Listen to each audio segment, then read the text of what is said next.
नमस्कार दोस्तों।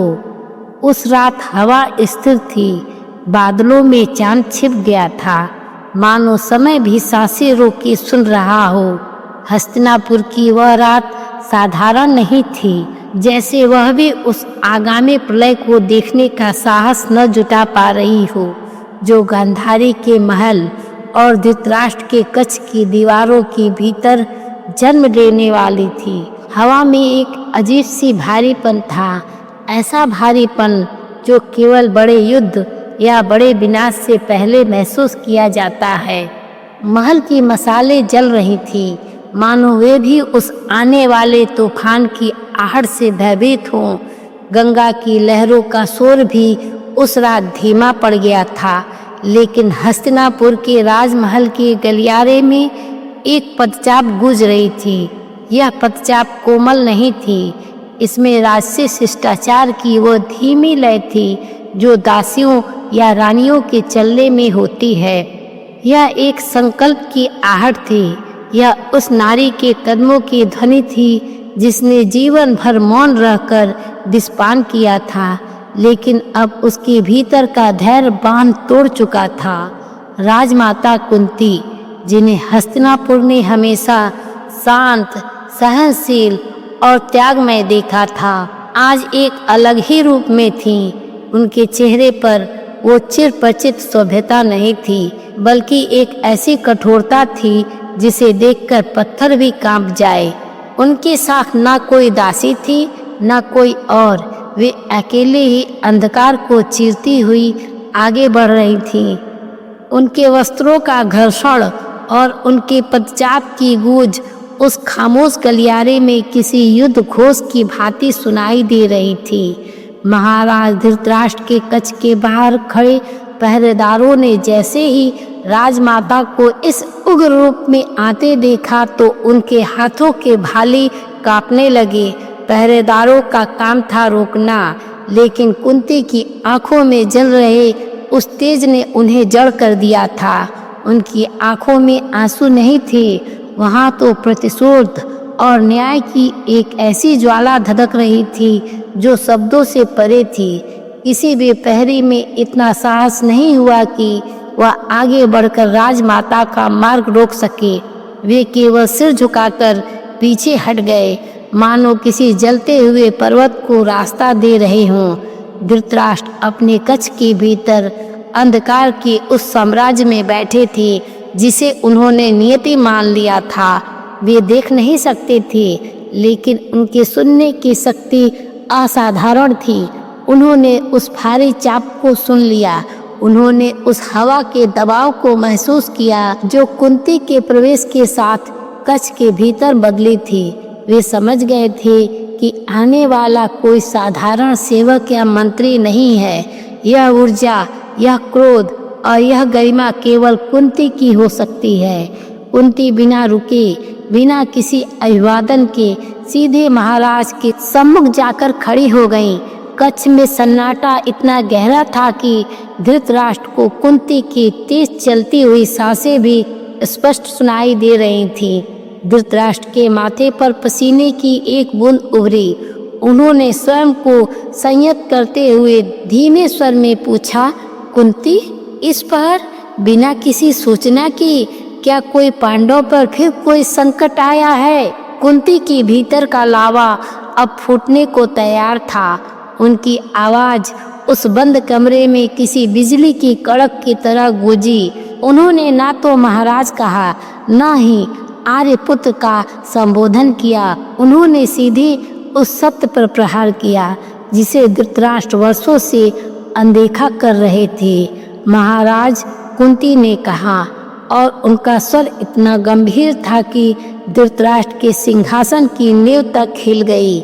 आज मैं यहाँ पांडु की विधवा बनकर नहीं आई हूँ। आज मैं यहाँ वो कुंती बनकर भी नहीं आई हूँ जिसने लाक्षागृह की आग झेली है या अपने पुत्रों को बन बन भटकते देखा है।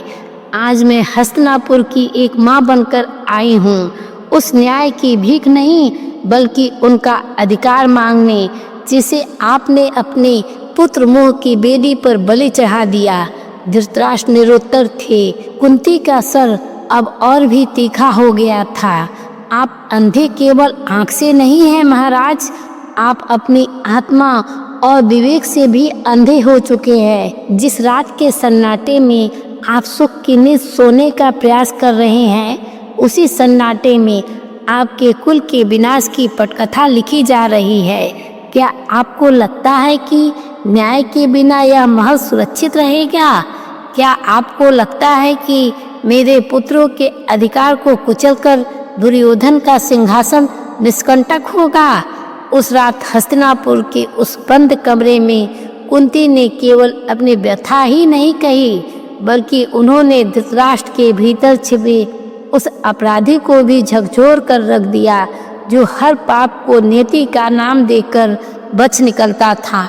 कुंती की वो एक पंक्ति, मैं हस्तिनापुर की एक माँ बनकर न्याय मांगने आई हूँ, ने उस रात स्पष्ट कर दिया था कि अब शांति का प्रस्ताव का समय बीत चुका है। अब या तो न्याय होगा या फिर सर्वनाश। उस खामोश रात की गवाह हस्तिनापुर की दीवारें थीं, जिन्होंने देखा कि कैसे एक शांत माँ ने समय के चक्र को मोड़ने का संकल्प ले लिया था। धृतराष्ट्र मौन थे और कुंती का वह प्रज्वलित क्रोध उस महायुद्ध की पहली आहुति थी, जिसकी लपटें जल्द ही पूरे आर्यावर्त को अपने चपेट में लेने वाली थी। कच्छ के भीतर जल रही मशाल अब और भी तेजी से फड़फड़ाने लगी थी, जैसे वे भी कुंती के शब्दों के तपन को सह नहीं पा रही हूँ। धृतराष्ट्र अपनी सैया पर बैठे थे, उनके हाथ कांप रहे थे और वे अपनी उंगलियों से सैया के रेशमी वस्त्रों को बार बार टटोल रहे थे, मानो किसी सहारे की खोज में हों। वे राजा थे, हस्तिनापुर के अधिपति, लेकिन उस क्षण कुंती के सामने वे केवल एक लाचार अपराधी की भांति प्रतीत हो रहे थे। कुंती की छाया दीवार पर किसी विशाल महाकाली की आकृति की तरह उभर रही थी, जो पूरे कच्छ को अपने घेरे में ले चुकी थी। कुंती ने अपनी बात वहीं से आगे बढ़ाई जहां से उन्होंने छोड़ी थी। उनके स्वर में अब एक ऐसी धार थी जो धृतराष्ट्र के अंतर्मन की परतों को छीलती जा रही थी। उन्होंने कहा, महाराज, स्मृति के द्वार खोलिए और उस समय को याद कीजिए जब मेरे स्वामी पांडु ने इस हस्तिनापुर की सीमाओं को चारों दिशाओं में फैलाया था।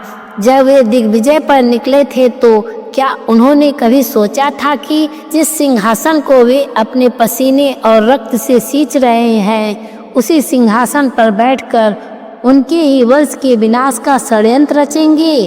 पांडु ने राज आपको सौंपा था क्योंकि वे आपको बड़ा भाई मानते थे, लेकिन आपने उस उत्तरदायित्व को केवल अधिकार समझ लिया। धृतराष्ट्र ने अपना भरा गला साफ किया।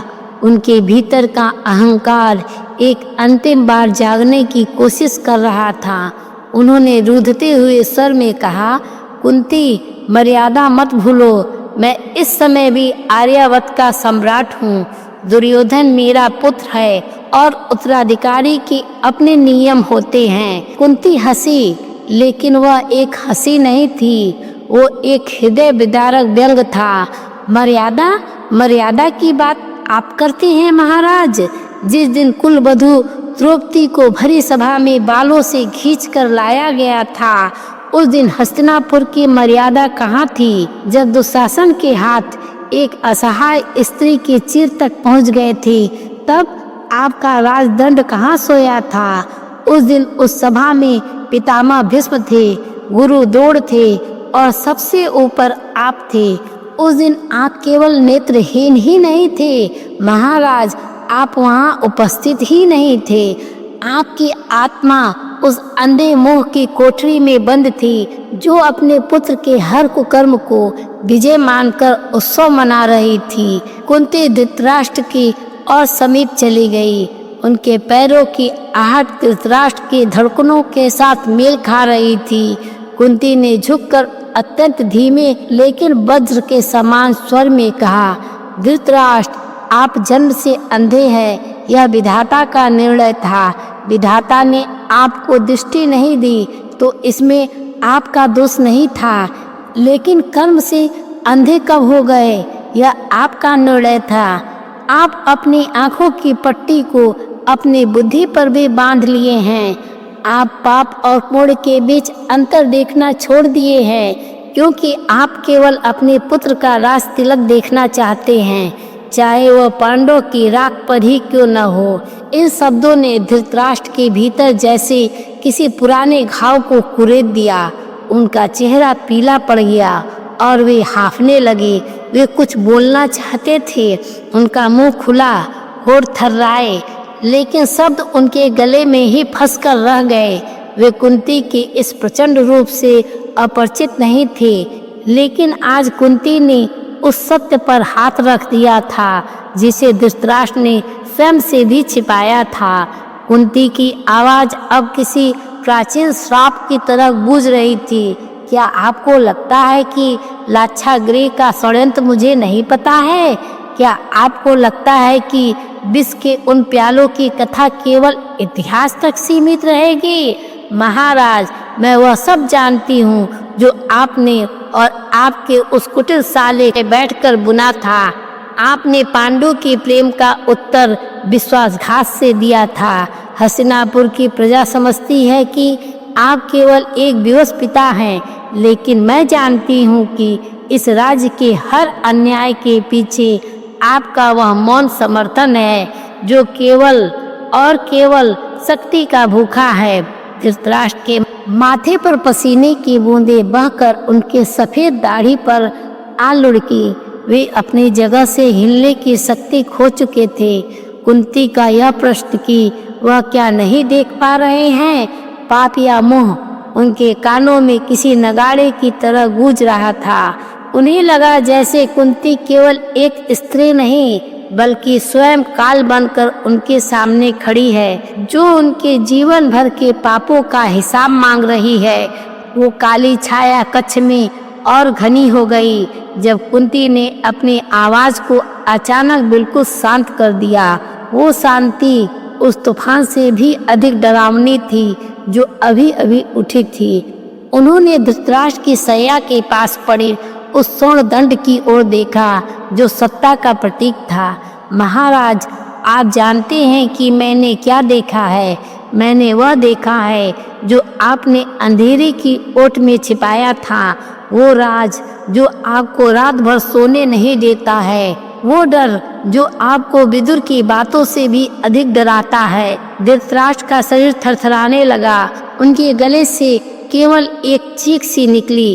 कुंती के पास ऐसा कौन सा रहस्य था? क्या वह उस गुप्त समझौते के बारे में जानती थी जो धृतराष्ट्र ने शकुनी के साथ किया था, या फिर वह उस सत्य से परिचित थी जो कुरुवंश की नींव हिला सकता था? कुंती ने धृतराष्ट्र की आंखों की ओर इशारा किया जिससे वे देख नहीं सकते थे, लेकिन उसकी तपिश महसूस कर सकते थे। इंतजार कीजिए महाराज, आज की यह खामोश रात जब समाप्त होगी तब आपके पास छिपने के लिए कोई कोना नहीं बचेगा। धृतराष्ट्र निढाल होकर पीछे की ओर गिर पड़े। कुंती की आंखों में जल रहे अंगारे अब शांत नहीं होने वाले थे। हस्तिनापुर के इतिहास का सबसे काला अध्याय अब अपनी पूरी शक्ति के साथ खुलने को तैयार था। कक्ष के भीतर का तापमान जैसे कई गुना बढ़ गया था। धृतराष्ट्र की सांसें तेज हो गई थीं और उनके माथे से बहता पसीना उनकी गर्दन की नसों में समा रहा था। वे अब वो शक्तिशाली सम्राट नहीं लग रहे थे जिसने दिग्विजय सेनाओं के साथ संचालन किया हो, बल्कि वे एक ऐसे घिरे हुए आखेट की भांति प्रतीत हो रहे थे जिसे शिकारी ने कोने में धकेल दिया हो। कुंती की उपस्थिति का दबाव इतना प्रबल था कि धृतराष्ट्र को अपनी देह का भार भी सहना कठिन हो रहा था। धृतराष्ट्र की सांसें तेज हो गई थी और उनके माथे का बहता पसीना उनकी गर्दन की नसों में समा रहा था।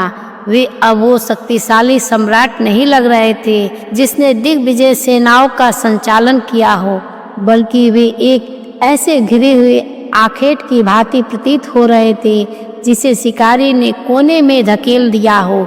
कुंती की उपस्थिति का दबाव इतना प्रबल था कि धृतराष्ट्र को अपनी देह का भार सहना कठिन हो रहा था।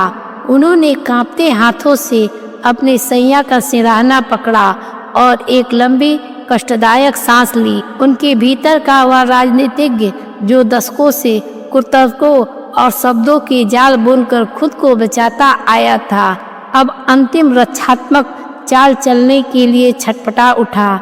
धृतराष्ट्र ने अपना सर थोड़ा ऊंचा किया, जिसमें सत्ता की धमक कम और एक असहाय पिता की गिड़गिड़ाहट अधिक थी। उन्होंने कहा, कुंती, तुम कठोर हो रही हो, तुम न्याय की बात करती हो, लेकिन क्या तुमने कभी एक पिता के हृदय की व्यवस्था को तौला है? हाँ, मैं एक राजा हूँ, आर्यावर्त का भाग्य विधाता हूँ, लेकिन उस मुकुट नीचे एक रक्त मांस का मनुष्य भी हूँ। दुर्योधन मेरा ज्येष्ठ पुत्र है, मेरा अंश है, उसकी धमनियों में मेरा ही रक्त दौड़ रहा है।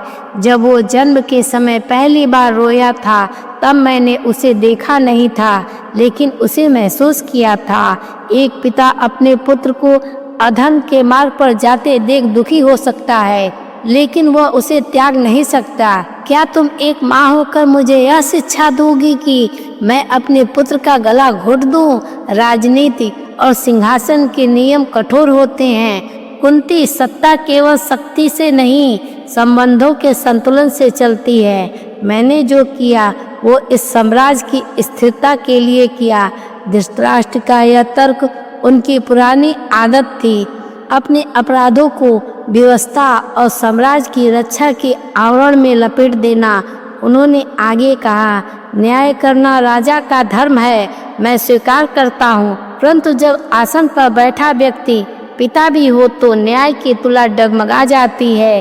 क्या पांडु होते तो वे अपने पुत्रों के लिए वह सब नहीं करते जो मैं दुर्योधन के लिए कर रहा हूँ? मैंने पांडवों को आश्रय दिया, उन्हें शिक्षित किया, उन्हें आधा राज्य भी दिया। अब यदि दुर्योधन अपनी महत्वाकांक्षा के लिए लड़ रहा है तो मैं उसे कैसे रोकूं? वो युवा है, उसमें गांधार का रक्त है, वो मेरी बात नहीं सुनता। मैं विवश हूँ कुंती, मैं केवल एक साक्षी मात्र हूँ। कच्छ में फिर वही सन्नाटा छा गया, जिसे केवल मसालों की चटकने की आवाज भंग कर रही थी। कुंती ने धृतराष्ट्र की इस पूरी दलील को ऐसे सुना जैसे कोई अनुभवी न्यायाधीश किसी अपराधी के झूठे इकबालिया बयान को सुनता है। अचानक उस सन्नाटे को कुंती की एक हंसी ने चीर दिया। यह कोई साधारण हंसी नहीं थी, इसमें हताशा नहीं थी, बल्कि एक व्यंग था। वह हंसी धृतराष्ट्र के कानों में पिघले हुए शीशे की तरह लगा। धृतराष्ट्र सहम गए। उन्हें लगा जैसे कुंती ने उनके तर्कों की धज्जियां उड़ा दी हो। कुंती की हंसी रुकी और उनका स्वर अब और भी शांत और मारक हो गया। विवश पिता का हृदय, महाराज, आप स्वयं को ही धोखा देने की कला में निपुण हो चुके हैं। आप जिस पर्दे के पीछे छिपने का प्रयास कर रहे हैं वो इतना पारदर्शी है कि आपकी आत्मा की हर काली लकीर मुझे स्पष्ट दिखाई दे रही है। आप कहते हैं कि यह पुत्र मोह है। नहीं महाराज, यह मोह नहीं है, यह आपकी कुंठा है, वो अधूरापन है जो आपने उस दिन से पाल रखा है जब आपको आपकी अंधता के कारण सिंहासन से वर्चित कर दिया गया था। आप पांडु से कभी प्रेम नहीं करते थे, आप केवल उनसे ईर्ष्या करते थे, और आज दुर्योधन के माध्यम से आप उस प्रतिशोध को ले रहे हैं। कुंती ने एक कदम और आगे बढ़ाया। अब वे धृतराष्ट्र के इतने निकट थे कि उनकी सांसें धृतराष्ट्र के चेहरे को छू रही थीं। आप दुर्योधन से प्रेम नहीं करते, आप अपनी उस सत्ता से प्रेम करते हैं जिसे आप स्वयं कभी नहीं भोग पाए। आपने दुर्योधन को एक ढाल की तरह इस्तेमाल किया है। आप चाहते हैं कि वह सब कुछ हासिल करे जो विधाता ने आपसे छीन लिया था। आप उसे राजा नहीं बनाना चाहते, आप स्वयं को उसके शरीर के माध्यम से राजा देखना चाहते हैं। आपका यह पुत्र मोह वास्तव में आपका स्वयं का मोह है। आप न्याय इसलिए नहीं करते क्योंकि न्याय होने का अर्थ होगा आपकी हार, और आप हारना नहीं चाहते। धृतराष्ट्र का शरीर पत्थर का हो गया। कुंती ने उसके अंतर्मन के उस सबसे गुप्त कक्ष का द्वार खोल दिया था जहाँ उन्होंने दशकों से अपनी कुंठाओं को दबा कर रखा था। कुंती की आवाज अब एक रहस्यमयी लय में ढल गई। महाराज, आप विवश नहीं हैं, आप षड्यंत्रकारी हैं और आप जिस न्याय की बात कर रहे हैं वो न्याय अब आपसे प्रश्न नहीं करेगा, उत्तर देगा। क्या आपको लगता है कि आपकी यह ढाल आपको बचा लेगी?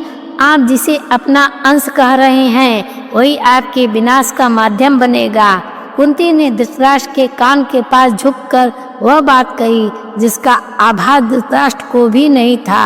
आप उस रात की बात भूल गए हैं जब आपने एकांत में गांधारी से वह वचन लिया था जिसे सुनकर काल भी सिहर गया होगा। आप जानते थे कि मैं किस सत्य की बात कर रही हूँ, वो सत्य जो अगर बाहर आया तो ना यह सिंहासन बचेगा और ना ही आपके पुत्र का वह अहंकार जिसे आप सींच रहे हैं। धृतराष्ट्र के चेहरे का रंग पूरी तरह उड़ गया। उनके हाथ जो अब तक सया को पकड़कर टिके थे ढीले पड़ गए। उनके होठ कांपने लगे लेकिन शब्द नहीं निकले। कुंती ने उनके उस गुप्त पाप की जड़ को छू लिया था जिसे उन्होंने वर्षों से अंधेरे में दफना रखा था। कच्छ की मशाल अचानक बुझ गई और उस पूर्ण अंधकार में केवल कुंती की जलती हुई आंखों का आभास हो रहा था। हस्तिनापुर का वह महल अब केवल एक इमारत नहीं था बल्कि एक जीवित गवाह बन गया था उस विनाश का जिसकी शुरुआत इसी कच्छ से होने वाली थी। कच्छ के भीतर का अंधकार अब केवल प्रकाश का अभाव नहीं था बल्कि उन रहस्यों का बोझ बन चुका था जो वर्षों से हस्तिनापुर की नींव में दबे पड़े थे। धृतराष्ट्र का शरीर पत्थर की मूर्ति की भांति स्थिर हो गया था। उनके कान उस सत्य को सुनने के लिए तैयार नहीं थे जिसे कुंती ने अपनी जीवा पर रख लिया था। कुंती की आंखों में उस समय की स्मृतियां उभर आई जब पांडु जीवित थे, जब हस्तिनापुर का आकाश इतना धुंधला नहीं था और जब भाई के प्रति भाई का प्रेम कम से कम कागजों और शब्दों में सुरक्षित था। उन्होंने अपनी आवाज को इतना धीमा कर दिया कि केवल धृतराष्ट्र की आत्मा तक पहुँचे, लेकिन उस धीमेपन में जो धार थी वो किसी भी गर्जना से भी अधिक भयानक थी। कुंती ने कहना शुरू किया, महाराज, समय की धूल बहुत कुछ ढक देती है लेकिन वह सत्य को मिटा नहीं सकती। क्या आपको वो रात याद है जब पांडु ने राजपाट त्याग कर वन जाने का निर्णय लिया था? वो रात भी ऐसी ही भारी थी। जाने से पूर्व वे आपसे विदा लेने आए थे उस एकांत कक्ष में जहाँ केवल आप और पांडु थे। आपने उनके चरणों को छुआ था।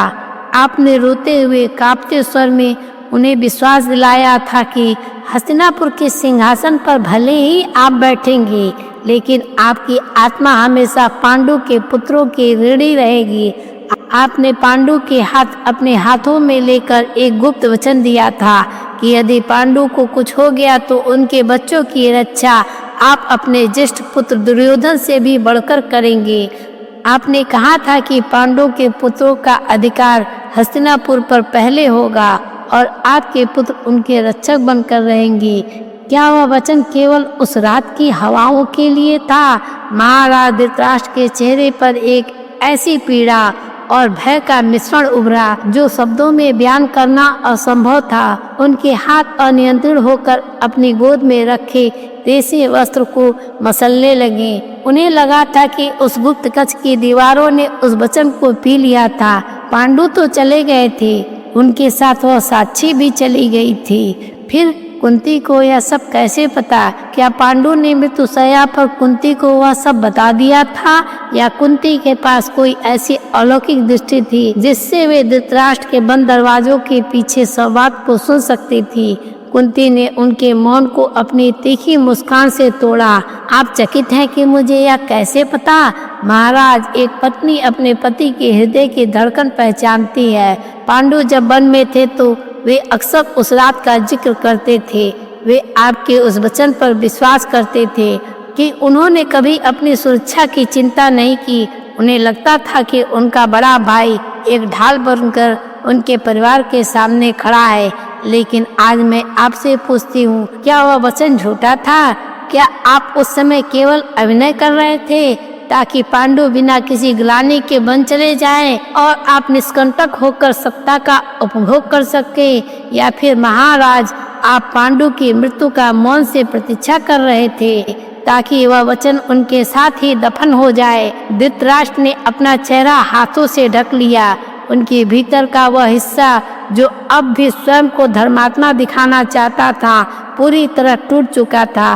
कुंती के प्रश्न किसी जहरीले बाण की तरह उनके हृदय को चीर रहे थे। कुंती रुक जाओ, वो फुसफुसाए, लेकिन कुंती के भीतर का ज्वालामुखी अब रुकने वाला नहीं था। उन्होंने धृतराष्ट्र के हाथों को उनके चेहरे से हटाने का प्रयास किया, जैसे वे उनकी आत्मा की नग्नता को देखना चाहती हूँ। क्यों रुक जाऊं महाराज? क्या सत्य इतना कड़वा है कि आप उसे सुन भी नहीं सकते? आपने पांडु की मृत्यु के बाद मेरे पुत्रों के साथ जो किया वो उस वचन की हत्या थी। लाचागरी की लपटें केवल लकड़ी और लाख को नहीं जला रही थी, वे आपके उसी वचन को राख कर रही थी।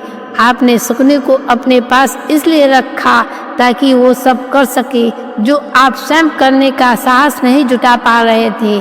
आपने अधर्म को अपना सारथी बनाया क्योंकि आपकी आकांक्षाएं आपके वचन से बड़ी हो गई थी। क्या पांडु का रक्त आपको पुकारता नहीं है? क्या आपको सोते समय उनके छोटे बच्चों के चेहरे याद नहीं आते जिन्हें आपने राज्य से बाहर धकेल दिया?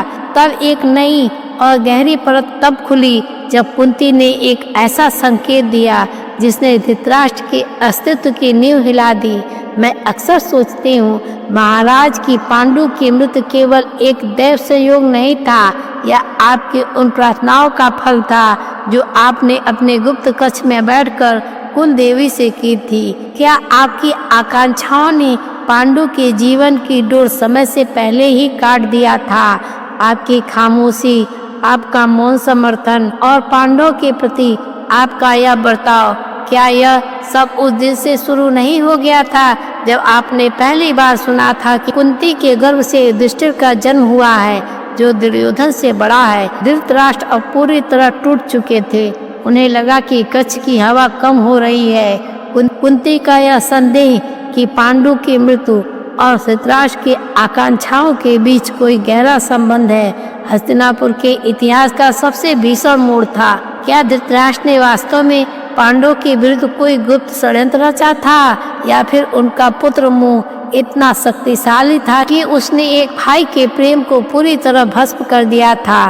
कुंती ने अपना हाथ धृतराष्ट्र के कंधे पर रखा, लेकिन वह सहारा नहीं था, वो एक चेतावनी थी। महाराज, वो वचन आज भी जीवित है। वो वचन पांडु की आत्मा के साथ नहीं गया, वह मेरे भीतर जीवित है। और यदि आपने अब भी न्याय नहीं किया तो वही वचन आपके और आपके पुत्रों का विनाश का कारण बनेगा। जिस सिंहासन के लिए आपने अपनी प्रतिज्ञा बेची, वही सिंहासन आपके कुल के रक्त से धोया जाएगा। धृतराष्ट्र के पास अब कोई तर्क नहीं बचा था, कोई बचाव नहीं था। वे केवल उस अंधकार को घूरते रहे जहां उन्हें अब पांडु की आकृति और अपने द्वारा दिए गए विश्वासघात की परछाई स्पष्ट दिखाई दे रही थी। धृतराष्ट्र के सैया के चारों ओर वायु जैसे स्थिर हो गई थी। कुंती, जो अब तक एक याचक या एक तर्क करने वाली राजमाता की भूमिका में थी, अचानक रूपांतरित होकर उनके सामने खड़े होने की भंगिमा बदल ही गई। उनका मस्तक गर्व से ऊंचा था और उनकी वाणी में वह अधिकार आ गया था जो केवल उस व्यक्ति के पास होता है जिसने सत्य को साक्षात देख लिया हो। अब वे न्याय नहीं मांग रही थी, बल्कि वे नियति का वो न्याय सुनाने वाली थी जिसे कोई भी सम्राट बदल नहीं सकता था। धृतराष्ट्र ने कांपते हुए स्वर में अपनी वही पुरानी रट दोहराई, कुंती, मैं विवश हूँ। राजनीति के समीकरण मुझे बांधे हुए है। यदि मैं आज पांडवों को उनका पूर्ण अधिकार देता हूँ तो हस्तिनापुर के भीतर गृह युद्ध छिड़ जाएगा। दुर्योधन और उनके मित्र शांत नहीं बैठेंगे। क्या तुम चाहती हो कि भाइयों का रक्त इसी महल की दहलीज पर बहे? धृतराष्ट्र का यह उत्तर उनकी कायरता और उनके कपट का एक और प्रमाण था। वे न्याय न करने के लिए शांति का बहाना बना रहे थे। कुंती के मुख पर एक ऐसी मुस्कान आई जो किसी बड़े तूफान से पहले की शांति जैसी थी। उन्होंने धृतराष्ट्र की ओर एक कदम बढ़ाया और उनकी आवाज अब कच्छ की दीवारों से टकरा कर प्रतिध्वनि होने लगी। महाराज, आप जिस गृह युद्ध से डर रहे हैं वह तो आपके मन के भीतर वर्षों पहले शुरू हो चुका था। आप जिस रक्तपात को टालने की बात कह रहे हैं उसकी पहली बूंद तो आपने उसी दिन गिरा दी थी जब आपने मौन रहकर शकुनी को जुए में खेलने की अनुमति दी थी।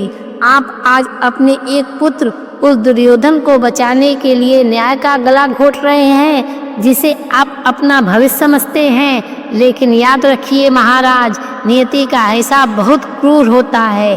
आप जिस अन्याय की कोख को आज अपने ममता में आंचल से ढक रहे हैं उसी कोख से वह भीषण युद्ध जन्मेगा जो हस्तिनापुर की गलियों को रक्त से भर देगा। आप एक पुत्र को बचाने के लिए सत्य की बलि दे रहे हैं, लेकिन परिणाम स्वरूप यही अन्याय आपके 100 पुत्रों की चिता जलाएगा। यह सुनते ही धृतराष्ट्र के भीतर जैसे बिजली दौड़ गई। वे जो अब तक अपनी व्यवस्था का रोना रो रहे थे, अचानक भय और क्रोध के आवेग में अपनी शैया से खड़े हो गए। उनकी दृष्टिहीन आंखें शून्य में इधर उधर भटकने लगी, मानो वे इस दृश्य को देखने का प्रयास कर रहे हों जिसे कुंती ने शब्दों से उकेरा था। उनके हाथ हवा में कांप रहे थे। चुप हो जाओ कुंती, रुको, आगे एक भी शब्द मत कहो, धृतराष्ट्र चिल्लाए। उनकी आवाज में एक अजीब सी घबराहट थी।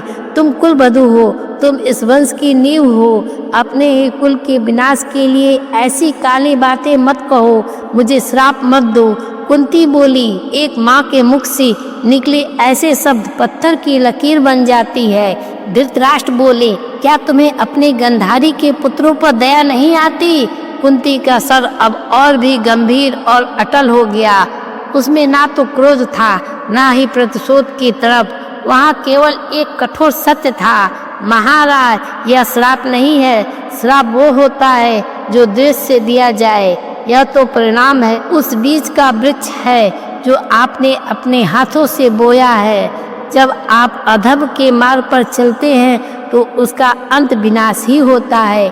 आपने सोचा था कि आप अंधेरे में बैठकर जो षड्यंत्र रचेंगे वो कभी प्रकाश में नहीं आएगा। आपने सोचा था कि 5 बेटों की माँ हमेशा सहती रहेगी। नहीं महाराज, आज की यह रात हस्तिनापुर के इतिहास की वह संधि वेला है जहाँ से वापसी का कोई मार्ग नहीं है। आपने न्याय का द्वार बंद कर दिया, अब काल स्वयं आपका द्वार खोलेगा। धृतराष्ट्र के माथे पर पसीना अब बर्फ की तरह ठंडा महसूस होने लगा था। उन्हें अपने चारों ओर 100 पुत्रों की चीखें सुनाई देने लगी। कुंती के भविष्यवाणी केवल शब्द नहीं थे, वे उस आने वाले कल की परछाई थी जिसे धृतराष्ट्र का पुत्र मुंह अब तक अनदेखा कर रहा था। कुंती ने अपनी बात समाप्त करते हुए कहा, आज की रात मैं जा रही हूँ महाराज, लेकिन याद रखिए जब कुरुक्षेत्र की भूमि पर आपके पुत्रों का रक्त गिरेगा और जब आप संजय से उनकी मृत्यु का समाचार सुनेंगी तब आपको इस कच्छ की यह खामोश रात याद आएगी। तब आपको याद आएगा कि एक माँ आई थी न्याय मांगने और आपने उसे अहंकार का उत्तर दिया था। कुंती मुड़ी और बिना पीछे देखे कच्छ से बाहर निकल गईं। उनके कदमों की आहट अब और भी भारी थी, जैसे वे अपने साथ हस्तिनापुर का सौभाग्य लेकर जा रही हूँ। धृतराष्ट्र वहीं खड़े रहे, हाथ फैलाए, शून्य को टटोलते हुए। कच्छ की एक मशाल एक बार फिर फड़फड़ाकर बुझ गई। चारों ओर केवल घना काला अंधकार बचा था, वही अंधकार जो धृतराष्ट्र के भीतर भी था और वही अंधकार जो अब पूरे कुरुवंश का भविष्य बनने वाला था। हस्तिनापुर की वह खामोश रात अब बीत चुकी थी, लेकिन आने वाली सुबह अपने साथ महायुद्ध की पदचाप लेकर आ रही थी। कच्छ के द्वार की ओर बढ़ती कुंती के कदम अचानक ठिठक गए। उनके वस्त्रों का घर्षण रुक गया और पूरे वातावरण में एक ऐसी स्तब्धता छा गई जैसे समय ने स्वयं अपनी गति रोक ली हो। कुंती तुरंत बाहर नहीं निकली। उन्होंने एक लंबी सांस ली जिसमें हस्तिनापुर की मिट्टी की गंध भी थी और आने वाले रक्त की लौ जैसी महक थी। वे धीरे धीरे मुड़ी। उनकी आकृति अब भी उतनी ही गरिमामय और अटल थी, लेकिन उनकी आंखों में अब वो क्रोध नहीं बल्कि एक अंतिम करुणा थी। वो करुणा जो एक डूबते हुए जहाज को देखने वाले तट पर खड़े भक्त की आंखों में होती है। उन्होंने धृतराष्ट्र की ओर देखा, जो अब भी अपनी सैया के पास जरवत खड़े थे। कुंती ने अपना सर इतना नीचे कर लिया कि वह केवल एक फुसफुसाहट रह गई, लेकिन उस फुसफुसाहट में ब्रह्मांड की पूरी गंभीरता समाई हुई थी। उन्होंने पूछा, महाराज, तर्क समाप्त हुए, उलहने बीत गए, अब स्मृतियाँ भी साझा हो गई। अब मैं इस द्वार को लांघने से पहले आपसे अंतिम बात पूछती हूँ। केवल एक शब्द का उत्तर चाहिए। मुझे, क्या मेरे पुत्रों को, पांडवों के अंशों को उनका न्यायोचित अधिकार प्राप्त हो गया? क्या वे पांडव हस्तिनापुर के वैभव में अपना हिस्सा पाएंगे, या उन्हें फिर उसी वनवास और अपमान की ओर धकेल दिया जाएगा? हाँ या ना में उस एक प्रश्न में जैसे पूरे कच्छ की वायु को सोख लिया। सन्नाटा इतना गहरा था कि कोने में रखे पीतल के दिए की लौ की फड़फड़ाने की आवाज किसी नगाड़े की चोट की तरह सुनाई दे रही थी। वो लौ अंतिम सांसें गिन रही थी, कभी नीली पड़ती, कभी पीली होकर ऊपर की ओर उठती, मानो वह भी उस अंधे राजा के मुख से निकलने वाले शब्द की प्रतीक्षा कर रही हूँ। धृतराष्ट्र का मुख, जो अब तक कुंती की ओर था, धीरे धीरे झुकने लगा। उनका मस्तक, जिस पर आर्यावर्त का सबसे गौरवशाली मुकुट शोभा पाता था, आज अपराध बोध और पुत्र मोह के बोध से इतना भारी हो गया था कि वे सीधा नहीं कर पा रहे थे। उनके होठ खुले, कुछ कहने के लिए हिले, लेकिन कोई शब्द बाहर नहीं आया। धृतराष्ट्र के भीतर एक महायुद्ध चल रहा था। एक ओर धर्म था, पांडु का वो गुप्त वचन था और न्याय की पुकार थी। दूसरी ओर दुर्योधन का वो हठी चेहरा था, जिसके लिए धृतराष्ट्र ने अपनी आत्मा तक गिरवी रख दी थी। अंततः उस राजा ने अपनी कायरता को ही अपना कवच बना लिया। उन्होंने एक भी शब्द नहीं कहा। उन्होंने धीरे से अपना मुंह फेर लिया और शून्य की ओर देखने लगे, मानो वे कुंती की उपस्थिति को ही नकार देना चाहते हों। उनका वो मौन, उनकी वो फिरती हुई गर्दन और झुकता हुआ कंधा ही उनका अंतिम उत्तर था। ना कहने का साहस नहीं जुटा पाए, लेकिन हाँ कहने का संकल्प उनमें कभी था ही नहीं। कुंती ने उस दृश्य को अपनी आंखों में अंकित कर लिया। उन्होंने देख लिया कि हस्तिनापुर का भाग्य अब किसी के हाथ में नहीं बचा है। वे समझ गई कि शांति की सारी संधियां इस कच्छ की चौखट पर दम तोड़ चुकी हैं। उन्होंने ना तो कोई विलाप किया, ना ही कोई नया तर्क दिया। वे एक पत्थर की मूर्ति की भांति मुड़ी और दृढ़ कदमों से कच्छ से बाहर निकल गईं। उनके निकलने के पश्चाताप जैसे जैसे गलियारों में दूरी होती गई, धृतराष्ट्र को महसूस हुआ कि उनके जीवन की अंतिम सुरक्षा पंक्ति टूट चुकी है। जैसे ही कुंती राजमहल के मुखद्वार से बाहर निकली, प्रकृति ने अपना रौद्र रूप दिखाना शुरू कर दिया। जो रात अब तक खामोश और बोझल थी, वो अचानक एक भयावह आंधी में तब्दील हो गई। हवाएं इतनी तीव्र थी कि महलों के बुर्जों पर लगे ध्वज फटने लगे। धूलों का एक ऐसा बवंडर उठा जिसने चंद्रमा की धुंधली रोशनी को पूरी तरह निगल लिया था। पेड़ों की टहनियाँ एक दूसरे से टकराकर ऐसी आवाजें निकाल रही थीं, मानो हजारों योद्धा एक साथ चीख रहे हों। यह अधिसाधारण नहीं थी, यह आने वाले महाभारत के उस महाविनाश का संकेत थी, जिसने न केवल योद्धा बल्कि मर्यादाएं, संबंध और युग भी भस्म होने वाले थे। बिजली कड़की और एक पल के लिए पूरा हस्तिनापुर दुधिया रोशनी में नहा गया, जिसमें राजमहल की परछाई किसी विशाल अजगर की तरह दिखाई दे रही थी, जो अपने ही बच्चों को निगलने के लिए तैयार खड़ा हो। कुंती ने उस आंधी का सामना करते हुए अपना आंचल कस लिया और आगे बढ़ गई। अब पीछे मुड़कर नहीं देखी।